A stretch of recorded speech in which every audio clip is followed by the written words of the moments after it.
Welcome everyone. This is Coaching in Session. My name is Michael Rearden and I will be your mindset coach today. And I'm going to be having another mindset coach, Kyle Perry, come on and help us understand a little bit about mindset. But this is not going to be your typical mindset conversation. This is going to be akin to Mindset OD. I understand this is Coaching in Session and where we keep things politically correct, but we do have to understand that sometimes you have to get a taste so you can know that you want the whole meal. And the meal today is going to be understanding what mindset truly is. Mindset is going to be the idea of your thoughts, your patterns, your beliefs, right? All of the different things that are going to help mitigate anxiety, stress, and it's going to help you take more action in your life. This is what mindset does. But we do have to look at what mindset is currently. And the reason why we have to look at what mindset is currently is because in order to figure out where you want to be or to where you want to go, you have to figure out where you are right now. Think of if you had a map. I love this example. I say it all the time in the podcast. You have a map. Now, if you want to be to a certain location, you have to figure out where you are on the map. You can't just say, okay, well, I'm here, and that's wrong. And then I want to be here, which is right. You know where you want to be. Most people know where they kind of want to be. They want to be happy. They want to be financially fit, free. They want to maybe be in a happy relationship. They want to have a family maybe. They want to travel the world. What is your want? I want you to set an intention today of that desire, of that goal. And I want you to place that in front of your mind. And I want you to understand that you can have that, but in order to do it, you need to be able to look at this podcast episode as you would your life today. Now, we talk about things that are on both sides, but is more central, and things that can be all the way right or all the way left, meaning it's going to be skewed to your logic because you might not believe it or you might be against it. There is nothing wrong with you having your opinion. There is nothing wrong with you being against it. There is nothing wrong with you being upset, you being happy for hearing what we're saying. Because what we want to do is to show you something. And what we're going to show you is you have to get deep into mindset. You have to get a little bit uncomfortable, and it's going to be uncomfortable. This episode is going to be uncomfortable for many people. I understand that. But I don't want you to stay in that uncomfort. I want you to get out of it. All right? Because that uncomfort is actually comfort that's a lie. And it's a whole trick. I understand. It's all mindset. It's all a logic game, a mind game. Not on our part, but on society's part. So let's look at how society is telling you all of these different things, how to live life, but yet you're not happy, but yet you're not fulfilled, but yet you still desire something else in your life. Society's not giving it to you. So what can we do to get it?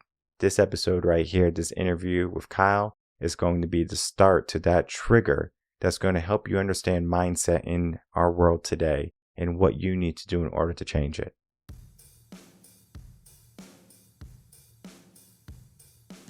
Welcome, Kyle Perry, to Coaching in Session. How are you doing today? I'm great. How are you? Thanks for having me on. Of course. Today we're going to have you on as a mindset coach.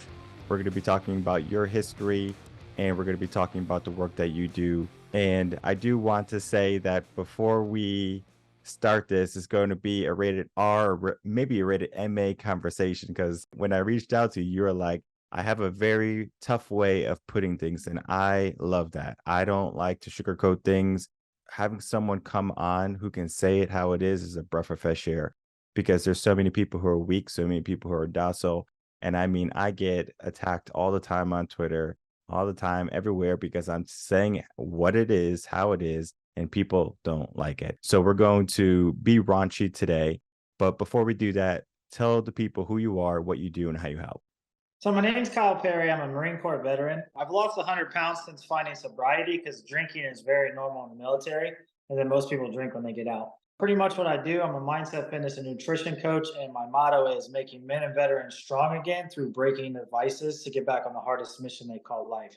Because, like you said, so many people are just so offended, so excuse driven, just so stuck in their ways to not want to hold themselves accountable. And that's why the world is going the way it is right now. And which direction is the world going? Is it going in a place where it's going to be, no turning back, or is it a turn where we can maybe make some changes? So I actually feel like it's swinging back the other way. I feel like there's more people like me and you who aren't scared to say what they want on Twitter, Instagram, YouTube, and we're holding the negative comments accountable. Like negative people will come onto my page and I'll say something back to them, and then they act like they're the victim. But don't come on someone's page expecting to say something negative when it's a positive page, and don't and expect not to get checked back, because we're just getting tired of the narrative or the lazy, weak mindsets trying to push it onto us that we're the bad people. When all we're trying to do is tell the world, if you just work hard and be who you want to be, you can do anything you want with a positive mindset. Why do you think we are attacked for having a strong and powerful mindset? I think people talk about ego a lot, but they have it wrong. We're not the ones with the ego. The one that tells you how to fix your life and how they make the money and how you can improve your life is the one giving you all the tools to the trade. The person that really has a big ego and thinks that they're important is the person that's negative, hasn't done anything with their life, then come and try to push their life onto you when they've never even accomplished anything. They come and try to tell the people that are actually doing good with the world that they need to shut up, that they need to humble themselves. But the word humble, by definition, is a very negative word. It's to lower your standard of yourself. Why would anybody want to humble themselves just because you hurt someone else's ego? It doesn't make any sense. When we look at some of the male figure role models, we have our Jordan Petersons, we have our Andrew Tates, right? We see them do good in their own right. They want men to do better. They talk about what men are going through, how to get over it. But yet these people are attacked on a daily basis. As we were saying in our inboxes on our pages, we get attacked, but not even to the degree of those two men. And those are just two examples. There are many more men who do great work helping men say, hey, you can be more than what you are right now. Why do you think these men are being attacked? Do you think it's just the people, or do you think there's like a higher power at work trying to make all men weak? I think it's both. And I also think they sometimes say things that the one thing I don't agree with Andrew Tate is how he talks like about how you should have multiple women in your life and multiple things because it's how a man should be. Because if you pass your energy on to multiple people, you're going to get their energy back because that's real. And karmic debt is real. And the more energy you give to people that aren't good people, it's not a good thing. So that's the only message I don't agree with Andrew Tate and like a lot of the higher like male figures. Because if a male and a woman can stick together, it could be the best power couple ever because it takes a strong woman to make a strong man or a strong couple in general. And I think that part alone drives a narrative where like all the women come and attack him. So it's really hard for him to ever make the threshold to the next level. So then they come and they try to say he's a misogynist and they try to like say that he like did weird things to women, but then all the women that's ever been around him was like, no, that's never happened. It was just an image that they painted to get to them, which they needed to do to get to that level of caliber. Because you have to be somewhat offensive to go anywhere on the internet. Because you have to like touch someone's soul enough to where they're offended enough to make a comment that pushes the algorithm out more. Because I tried the whole just super positive approach, and I mean, I got just as many hate comments, but I didn't get as many positive comments. Because anytime you tell someone to change their life, they're going to hate it. They don't want to agree with you. They don't want to admit that they're in the wrong. When we look at other people's life, like Andrew Tate, of course, we're not going to agree with everything he says. There are things that Jordan Peterson says that I don't agree with, but yet I can still listen to them and say, you know what? He has a point. Or I would modify it this way if I want to share it with my audience versus everyone saying, oh my God, this is toxic.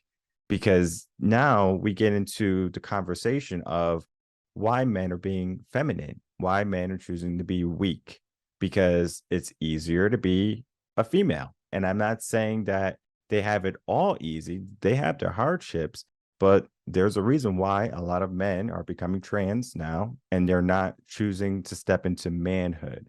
There's a reason for that.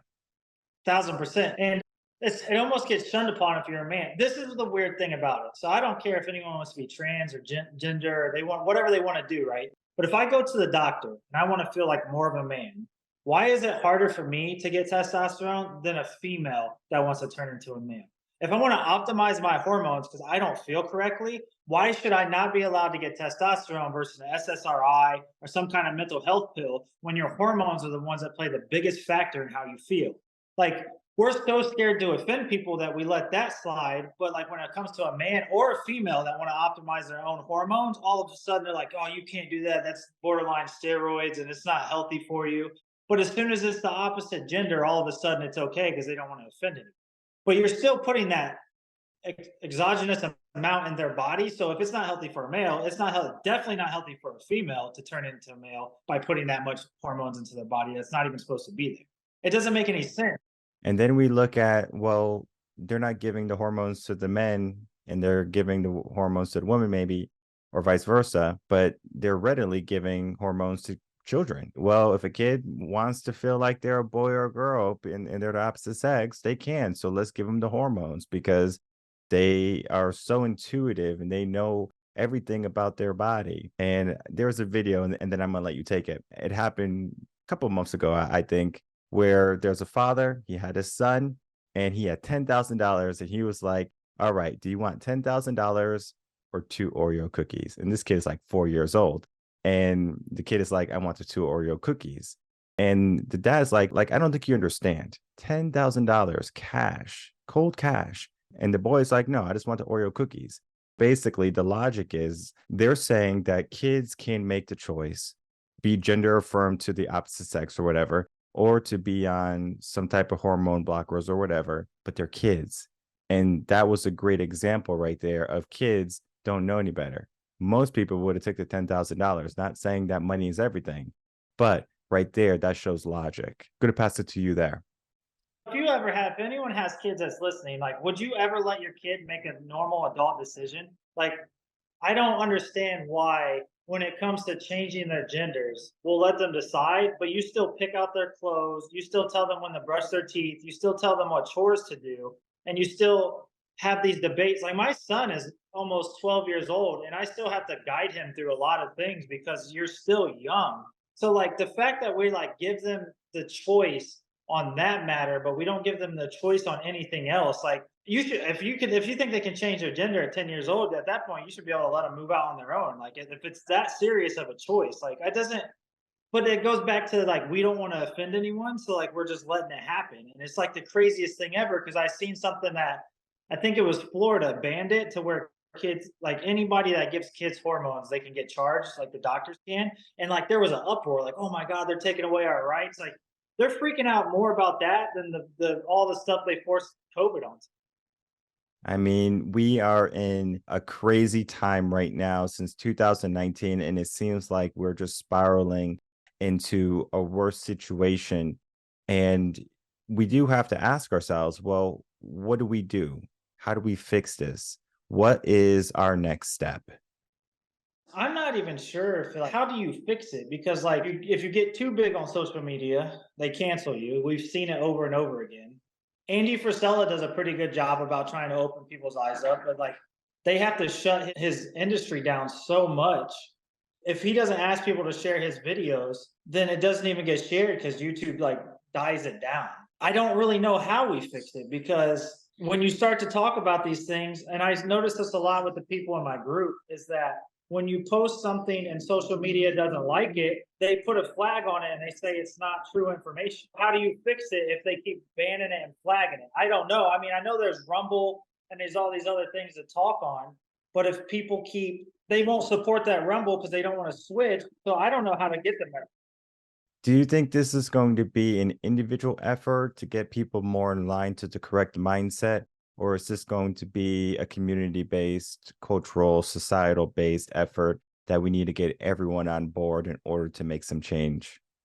I think we have to start like kind of how I do mindset, fitness, and nutrition coaching. I think there has to be more people that teach people mindset that are in higher up places. Like we have to be able to get to the minds of the people that are actually in charge and tell them how we feel. That way, those people can start making a difference. Because right now, they're scared to get canceled. They're scared to lose their jobs. They're just agreeing with everything. Like everyone's just agreeing with everyone because they think that's the norm. And the crazy thing is, the more we go through society and the more we see this over and over and over again, is we realize like a lot of these things on the internet are fake robots coming and telling us that, oh, that's not the case, but they paid like 1,000 comments to come attack that page, and they're not even real people. I got canceled on TikTok one time by 7 million people. But as I went in and I clicked on the profiles, it was like the Indonesian profiles with like no real people, with no real posted on them. Somebody had pretty much saw my video and then boosted the comments on it and then got me canceled that way by a bunch of like 95% of them were fake comments, but it looked real. And I never even knew that was a thing until Andy Frisella started talking about it. He said, it looks like we're the outcasts, but we're not. They go above and beyond to cancel people and they hire fake accounts and they do all these extra things that it makes it almost impossible for us to win because it looks like no one's on our side. But even when I got canceled, there were people in there saying, he's right, no, he's right, no, he's right, no, he's right. My video had 1 million likes. So 1 million people agreed with me, but it had like 7 million comments of people disagreeing with me that made it look like I was the outlier. But the people that liked my page were real people, and the people that didn't, they were like the fake spammy robots. Like, yeah, there was obviously some people that didn't agree with my message that were real, but as you went down the line, you could tell it was like little young kids or like fake profiles. It was no like grown man. It was nobody that would agree. But long story short, how I got canceled was, remember when the Super Bowl happened and everyone was calling 50 Cent fat Hmm. when he was hanging upside down? I stitched that and I stitched a picture of Lizzo. And I said, why does the society call 50 Cent fat as he's hanging upside down and he's 50 years old and he's been in great shape his entire life? But we tell Lizzo she's beautiful. I think everyone can love themselves at any weight they want to as long as they're happy. But we have to find a middle line. Like if we're going to tell Lizzo she's beautiful, 50 Cent has to be beautiful when he's hanging upside down looking fat. Like you can't come and attack a male just because it doesn't fit your agenda. And there was tons of females sharing that meme. So I made a video about that, and then this famous lady kind of stitched it, and then like people just ran with the racist to it. But it's the truth. We don't hold women to the same standard we hold men, and we don't hold the people that are trying to cancel people to the same standards, because they say some grotesque things to the people that are trying to cancel, tell them to go kill themselves, tell them like they should die, that their spouse should cheat on them. Like there's a bunch of these fake profiles, and like a bunch of these young girls like was messaging my wife like, your husband's a pedophile, he follows all these young kids. Like they were just trying to make up anything they could to like get me canceled, and all I did was say Lizzo is fat, which she is. I mean, it's hard to say the truth in this society because people, they are very soft, they're fragile, and when there is a dominant force in front of them, they have only one choice: to retreat. But the way they retreat is by giving false flags. All right, well, like I'm going to do comment a call, I'm going to report you, I'm going to reach out to your mom or your wife or whatever, and I'm going to say all of this stuff. And luckily for us, I don't know your wife, but I can imagine that since you have a strong mindset, you did your due diligence and you made sure you found the best woman for yourself and for your family. The same thing with me. And I told my wife early on, I said, it's not going to be easy. I'm going to get attacked and people are going to come to you and they're going to say things. I just want to warn you. And then she was like, in the beginning, she didn't believe it. And then sure enough, it started to happen. But it wasn't from the men in her life. It was all from the women. And most of these women are feministic. They have that feminist type mentality. Some are like they hate men. Some are gay. Nothing wrong with that. But then at the same time, we have to look at the demeanor of what feminism is. It's not so much of woman empowerment anymore. It's the hatred of men, where it's like, I don't want to see another woman do well if she's in a happy relationship with a man. I don't want men to do well. So I'm going to belittle men. I'm going to make men weak. I'm going to feminize men, and we're going to promote it. And so if there's a successful man like 50 Cent looking a little bit chubby because he's hanging upside down or whatever, he's a little bit older. Okay. Yeah, sure. But guess what? He is still someone who shows up every single day. And he's most likely a man that many women want because He has the status. Most of these women who are going out and putting career first, they want these high caliber men, but men have adjusted saying, well, if women want to go out and do their own thing, we don't have to really do much. We're taking the easy road, or most men are taking the easy road. They're staying home, they're playing video games, they're not going to the gym. They have the wrong mindset. Why do you think we live in a society where feminism is the way it is today and not what it used to be, where it was empowering women to be powerful, to be in healthy relationships? Now it's being single, being career driven, and not needing a man. I think it's the same thing like we talked about with the transgender thing. We let it go on too far and then we let the weirdos get inside of it. Because if you actually do feel like you're transgender, that's one thing. But then to force it on the kids and then force it onto like the more you keep letting it get weirder and crazier, we did the same thing with feminism. It started with women empowerment, which is awesome because a strong woman is sweet. Like I have two daughters, I want them to be the strongest women on the planet. But when they start to attack the other gender just to make themselves feel strong, that's not empowerment anymore. You're literally doing the exact opposite of what your whole mission was about. We do this in society where we create this movement and then we let all the weirdos get inside of it without checking them, and then it goes haywire. Every single movement we've ever had on this planet has done that.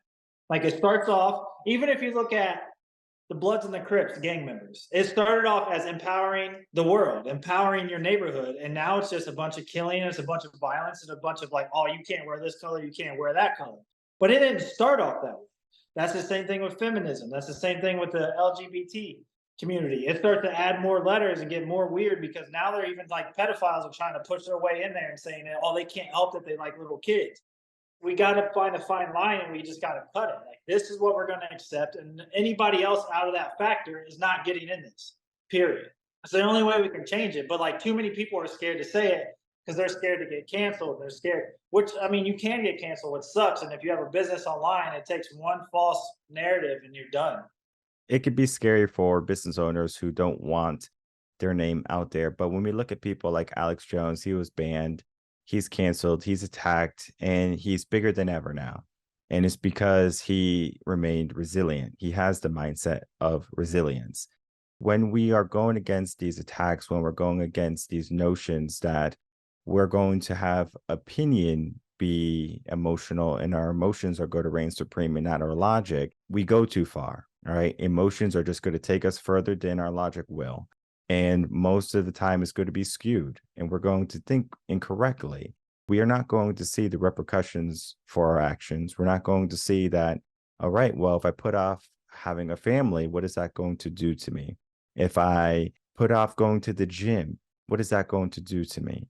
What is the process for us to show up more with mindset now? Do we have to get into the gym? Do we have to get a mindset coach? Do we have to throw away our phones, turn off the news? What's the first step? In my opinion, even if they don't pick me as a mindset coach, I think everybody in life should have a mentor. Because whether you want to admit it or not, you have a mentor already. Especially if you're living a bad life, your mentor is that group of your friend that's like the head guy that has all the parties at his house, that does all the things, all the negative things that you follow and you listen to and you take advice from. Because all friends talk to each other. They have a mentor, they just don't realize it. They just have the wrong mentor. So if you want to build a better life, you have to get around people willing to help you get that better life because it doesn't change or it doesn't impact yourself without the change itself. You can never do better without bettering yourself. So pretty much if you want to make a change, I would suggest getting a mindset coach or a mentor or just starting to internalize the change because you cannot fix yourself in the same environment that you're in now if everyone around you is talking you out of it. Because the thing that's going to suck is like personal development and bettering yourself is an extremely lonely road. You're going to lose friends. You might even lose your spouse. You might even lose relatives. But if it's a life that you're supposed to be living and you know there's a purpose behind it and you know you need a better life, that's going to have to be a risk that you guys are going to be having to willing to take. Because at the end of the day, with negative people around you, you cannot thrive. Because I had this when I was trying to improve my life. Oh, it's just one drink. Oh, you cuss too much. Oh, you make these videos like they're not going to help anybody. Oh, don't do this. And now I have a very successful mindset, fitness, and nutrition coaching brand that I do full time. I don't have that. I was able to leave my corporate job. I get to stay home with my daughter. My other two kids are in school. If I would have listened to everyone around me, I would have stayed at that corporate job and stopped making videos because everyone said they were too offensive and they would never work. But it changed my entire life the day that I got a mentor and he told me to do and say whatever I wanted to, because at the end of the day, somebody's there that wants to listen to you. Might not be you, it might not be one person on this podcast, but it might be somebody on the next podcast. It might be someone on the next podcast. It might be someone on my next video. And then you just change one life at a time until all of a sudden you change 100 lives. And when you change 100 lives, you really change thousands of lives because the lives those people changed around them by getting positive and getting in shape and feeling. So the best way you have to do it is either get a mentor or just change your environment. But if you haven't made the change internally and accepted that you need change yourself, it's going to fail, because I left for the military thinking it would change my life, and I got in just as much trouble in there because I had to internalize my change. Yeah, many people are just living in their excuses, staying in their circumstance. They're wishing, they're hoping. I mean, if we look back at 2020 on the onset of the pandemic and the lockdowns, when everyone was told to stay inside for 2 weeks, okay, cool, right? We got to flatten the curve. But then everyone was like, oh, this is nice. I get to stay home. I get to work from home now. I don't have to go out into the world anymore. I don't have to show up. I don't have to dress up. I don't have to look good anymore. Literally, people just see the top of my body. They don't see the bare belly. They don't see the big thighs. It doesn't matter anymore. And then they loved it. And I'm thinking in my head, what's wrong with these people? Because I'm over here trying to go to the gym. I'm trying to go out and meet people, and I'm trying to go live my life. I'm not trying to stay in my house. Now, when they moved to 3 months, they were like, oh, yeah, we're going to have to be locked down for 3 months. I was like, what person in their right mind would allow this? And everyone willingly was saying, well, we have to get back to normal. Why do you think people are so blind? I think it goes back to the scarce mentality that they built. We kept letting this stuff go on for so long. I think, like, I hate to get into like super political stuff because like it's so hard to really know what's going on. But when the government sees that they can push you so far over and over and over again, they weren't even concerned that we would push back. They knew we wouldn't push back because we haven't pushed back on anything. And it sucks because this is what sucks about society is like you want to cancel things that you don't agree with when they push a message on you that you don't like the whole Bud Light thing that happened and everyone canceled Bud Light. Bud Light should have never posted that commercial or did that thing. I agree because it didn't match with their persona. But at the same time, imagine how many lives and jobs we probably had people lose because we canceled Bud Light and they lost money and now those families can't eat. We got to be able to send a message without ruining the people's lives that actually care about us, because we're one team, one fight, and the big companies and the government aren't. But the only people we're ruining is the low level people, because those people probably lost their jobs. Because when I worked in the corporate world, my sales reps, he was best friends with a sales rep from Bud Light, and he said his portfolio is down 40% and it's still not back. So that guy makes less money now, so he provides less for his family, all because Bud Light wanted to go out and make a stance that never agreed. Like they should have known that never would have hit their audience correctly. So that was just a failed marketing attempt on theirs to like ride the wave. But we got to figure out how to stop people from even getting to the point to do that, so we don't ruin more lives by trying to cancel them, because that sucks for all those people that don't make as much money now because Bud Light want to go out of their way to do something that didn't make sense for their audience. Ford did the same thing. Like there's a lot of people we keep canceling, but those companies don't suffer. The top end people don't suffer. They just cut the jobs of the people at the weakest link, and then all those lives. So I really don't know how we would fix it, but it's definitely a scarce mentality, and that's why COVID went along for so long. And we're trying to fight back against it, but I think we're just fighting back against it in the wrong way. I think we just got to say, you're not going to push the image on us. Stop talking about it. If you sell beer, why do I have to know what side of the fence you sit on? Why do I have to know your political agenda? What does your beer taste like? What is your marketing campaign for making me want to drink that beer? That's all I need to know. I don't need to know anything. You don't have to be political in this world. I don't really ever preach anything political on my page, and I'm doing great. I don't know why so many companies feel the need to force everything down people's throats now. They do the same thing when politics come around or the president. Like they force all these, like it's weird. We live in like a cult-like society. I've seen so many people post like, this is the president, this is who we should get. That's not my president. but they've never voted a day in their life. It's like people are just talking to talk at this point. It's interesting the times we're living in. And what I can say, especially with the whole fiasco with Bud Light, it was mostly one person who was like, you know what, this is a great idea. And then so they sold the idea to everyone. And everyone else was like, yeah, it makes sense, right? Because they're going along with the trends, they're going along with the times. But there's a secret that not many people know. You know it, I'm sure. There's a monster within us, a voice, a demon, whatever you want to call it. There's something inside of us. Whether you have done it or whether you have not done it, it has done it for you. There's a line. And once it is crossed, you start to feel something. You're like, I don't know what this is, but I don't like it. What happened was that was the onset of someone stepping over the line, your line. And if you can learn how to harness that power, you can do amazing things. That's mindset. That's why a mindset coach can help elevate your life. Last question. What is your demon? What does your monster look like?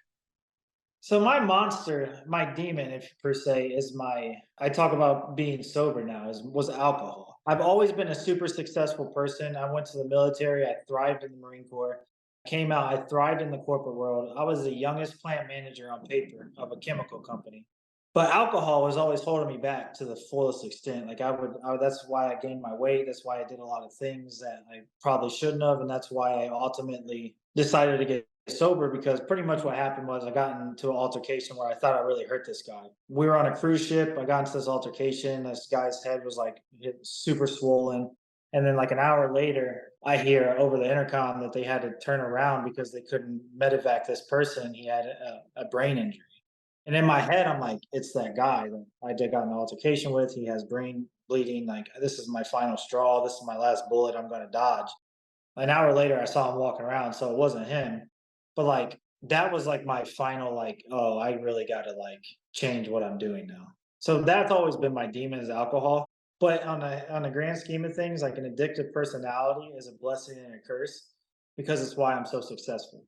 I take that addictive personality, and that's how I became super high up in the corporate world. That's how I did really good in the Marine Corps, and that's how I'm doing amazing things in this mindset, fitness, and nutrition coaching. I paid for a mentor. I paid him $12,000 for 6 months of coaching, and I make more than I ever did at that six-figure job just by making videos, messaging people, telling them how I can improve their life.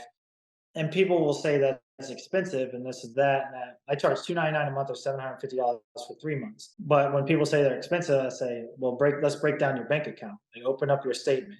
They've spent four, five, $600 on alcohol, cigarettes, gas station trips. That's not gas. They're spending that money on investing in themselves, but instead of investing in themselves in the correct way, they're killing themselves. And I tell people all the time, like if you invest the 3 months, because that's about the time I need to understand someone's mindset fully, their body, and how they cooperate, they will save $2,000 to $3,000 every 3 months just by cutting out the excess alcohol, the foods, the cigarettes.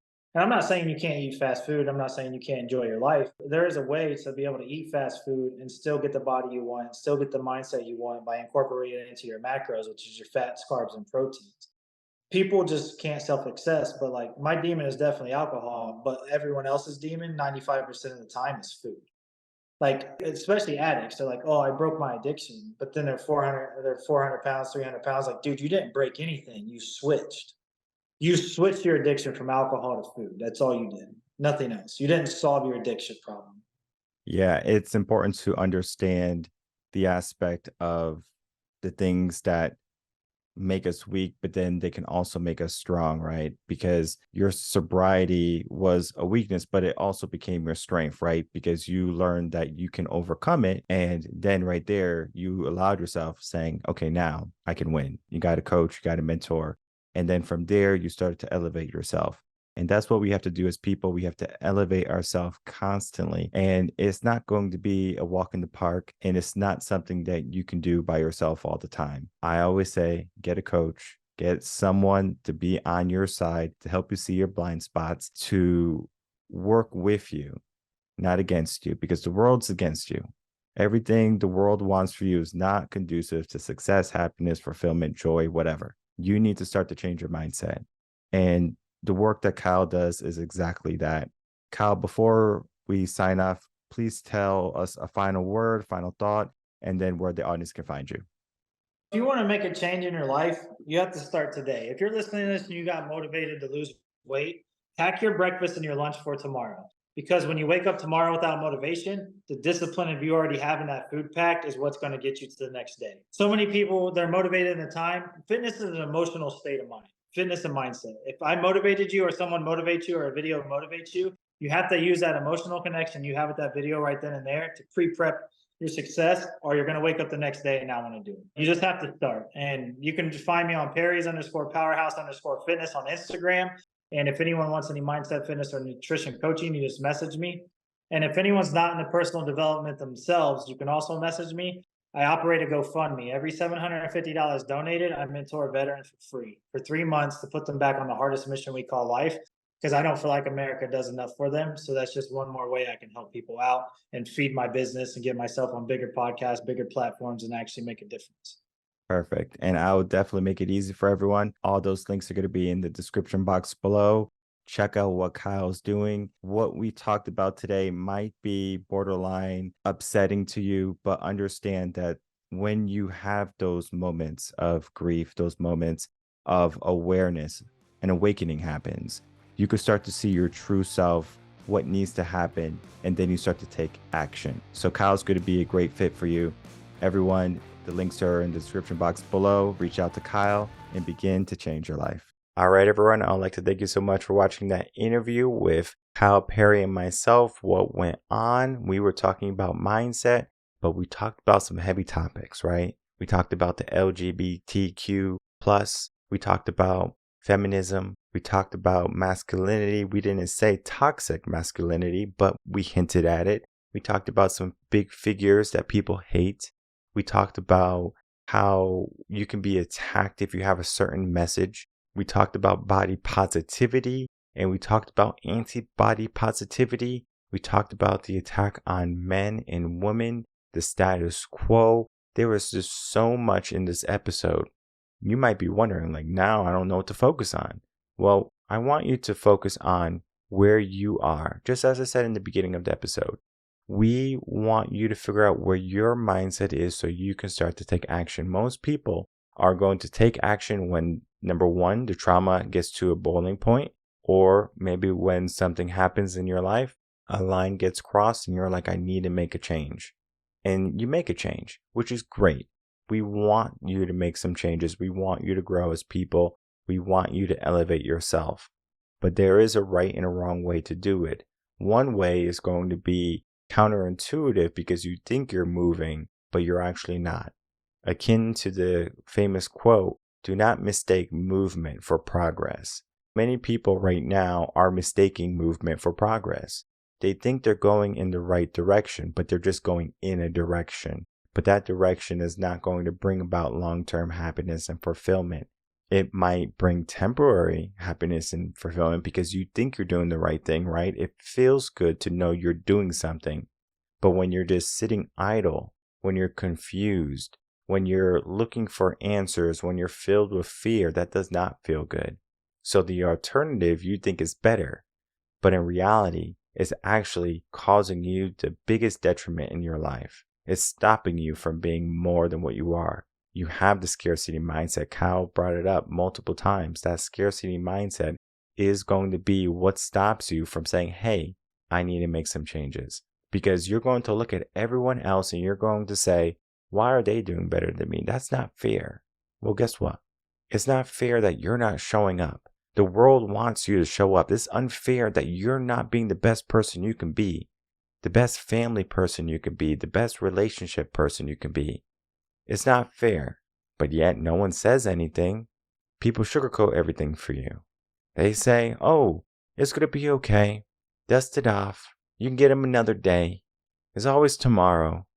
I'm going to keep on clapping until it's my turn. All of these things are not helpful. They do not help your mind. They detract your mind. They slow you down. They slow you down. We need to speed up. We need to be loud. There was a story, I said it on podcast before, and this is not to even show you about the sexes or the genders, but the story was there was a woman who was trying to be successful. And so she got a mentor. And the mentor was a very successful woman herself. She was a lot older though. The girl finally makes $1 million and she's, looking for more success. So she goes to her mentor and she says, I want to be more successful, but I don't know how. And so the mentor looked at her, she looked at everything she has done, and the mentor said, you're walking too quietly. You have to be loud. Stop tiptoeing. And that's what people are doing right now. Most people tiptoe because they're afraid. Most people tiptoe because they don't want to hurt people's feelings. But in reality, your feelings are not for anyone to hurt. Your feelings are for you to control. Yet, we allow our thoughts, our feelings, and our actions to be corralled by any and everybody. That has to change. We have to get control of our life. The easiest way you can do that, get a coach. They're going to help you understand that your thoughts, your feelings, and your actions are yours to determine, are yours to take a hold of. What do you need to do to make some changes? How do you make those changes? It's not going to be, all right, well, I want you to write some affirmations and do some stuff. We have to take action. We cannot be passive. This is not a lockdown. We cannot sit in our homes. We cannot work from home. We need to get up. We need to get out. We need to be heard. And people are not going to like it because people do this crazy thing. And I don't know. Well, I know why they do it. But if they see you going a little bit further ahead, if they see you succeeding, if they see you winning, they're going to try to bring you down. They're going to try to be that anchor that stops you from sailing. They're going to say, hey, what you're doing is wrong. You need to stop. Kyle even said it. People are going to try to mitigate your success and your happiness, all so they can feel just as good as you are, or maybe even better. Because at some point, you're going to look at your life and you're going to say, what's the point? There's something else, but I'm not brave enough to take action. How can we start to learn that we can do amazing things? It doesn't matter about gender. It doesn't matter about culture. It doesn't matter about society. This is a mindset. We need to shift it. So if you're ready to shift that mindset into what it should be rather than what it is right now, some amazing things are going to happen in your life. I want to see it because when I see it, the world is just brighter because of it. So don't allow the world, your world, to remain in its meager state. Learn abundance. Learn mindset. My name is Michael Rearden. I'm a mindset coach. If you have any questions, email me at coachinginsession@gmail.com. As always, make sure to like, comment, subscribe, and to also share this video out to people who are trying to change and elevate their life. You can be that ripple that changes the world around you, just as you will change yours. Until the next episode of Coaching in Session, everyone take care.